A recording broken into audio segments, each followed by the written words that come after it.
हम लोगों का ना राशन नहीं, हम लोग को ज़मीन चाहिए। यदि सरकार हमें ज़मीन देती है तो हम उस ज़मीन में हर तरह का फसल, धान, गेहूँ, मड़ुआ, मकई, साग सब्जी जो भी चाहेंगे हम जाके खा सकते हैं। खा सकते हैं कि नहीं दीदी? लेकिन राशन सब क्या खा सकते हैं? राशन दिया है मैंने 4 किलो, 4 किलो मैंने गेहूँ दिया है ना, 4 किलो चावल दिया, कै दिन खाइएगा? 10 दिन खाइएगा। फिर 20 दिन के लिए क्या करना होगा? कहीं न कहीं मजदूरी के लिए आपको जाना होगा, तभी आपका पेट, हमारा पेट भरेगा। तो हमारा मूल निवासी समाज पार्टी का कहना है, राशन नहीं, ज़मीन चाहिए। ज़मीन ही सब कुछ तय करती है, ज़मीन ही सब कुछ तय करती है। ऊंच नीच से ही मैंने ज़मीन से ही तय होता है। जिसके पास जितना ज़्यादा से ज़्यादा ज़मीन है वह व्यक्ति, वह परिवार उतना अमीर है या कि नहीं दीदी? यदि आपके पास 10 बीघा ज़मीन है, किसी के पास 1 कट्ठा नहीं है, तो उससे आप 10 गुना बड़ा है या कि नहीं है? उनके पास हर तरह का साधन है, खाने पीने का, बच्चों को पढ़ाने लिखाने का, हर तरह का उसके पास सुविधा है।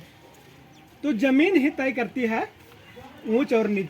यदि हम तमाम परिवार को 1-1, 2-2 बीघा ज़मीन मिल जाए तो जो हमारा समस्या का समाधान होगा कि नहीं होगा? होगा ना दीदी? बहुत हो जाएगा। तो क्या हम लोग को चाहिए? राशन चाहिए कि ज़मीन चाहिए? तो ज़मीन की लड़ाई हम लोग को लड़ना चाहिए कि नहीं लड़ना चाहिए? लड़ना चाहिए ना दीदी? तो कितने लोग ज़मीन की लड़ाई लड़ने के तैयार है? अपने हाथ लोग उठाइए।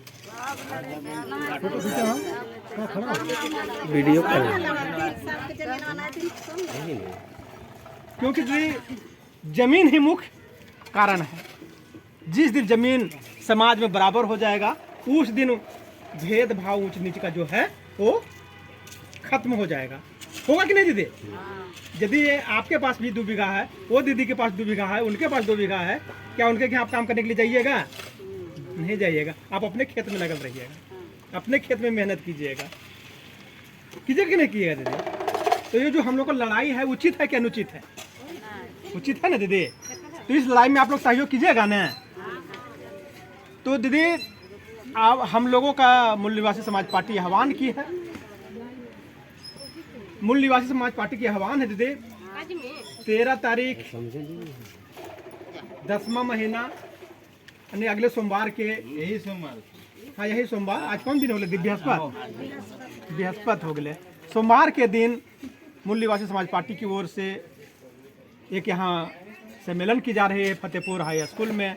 उसमें आप लोग जितना से जितना भारी संख्या में हो आइए, और हम तमाम लोगों को भाषण सुन करके आप लाभ उठाइए।